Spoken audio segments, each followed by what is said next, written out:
અમારું પ્રાકૃતિક ફાર્મ છે. મારું ગામ કરણગઢ. મારું નામ મનસુખભાઈ વાલજીભાઈ માધર.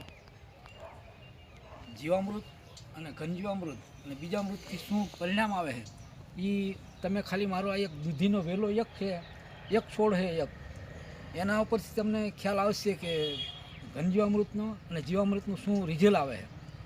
આ અમારો એક દૂધીનો છોડો છે, 20 ફૂટ આમ 20 બાય 20 ફાલેલો છે. અને આ જુઓ દૂધી હું ઉતારું છું.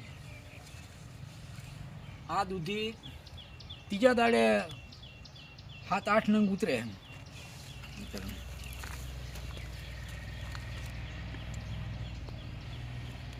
9 થી 10 નંગ ત્રીજા દાડે દૂધિયા થાય છે. એટલે 40 દિવસથી આ દૂધી ઉતરે. એટલે આ ઘનજીવામૃતનું અને જીવામૃતનું રિઝલ્ટ છે આ. એ સિવાય આજે મારા સરગવાની હાઇટ તમે જુઓ, આ બિનપિયત છે પાછું. સરગવાની હાઇટ જુઓ તો એ હાઇટ છે એની 15 ફૂટ હાઇટ છે સરગવાની.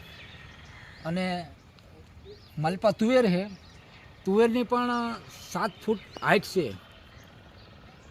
અને એની અંદર મિશ્ર પાકમાં કાકડી હતી, કાકડી લઈ લીધી અને હવે સરગવો અને તુવેર ઊભી છે અત્યારે. પ્રાકૃતિક ખેતી 2018થી કરું છું.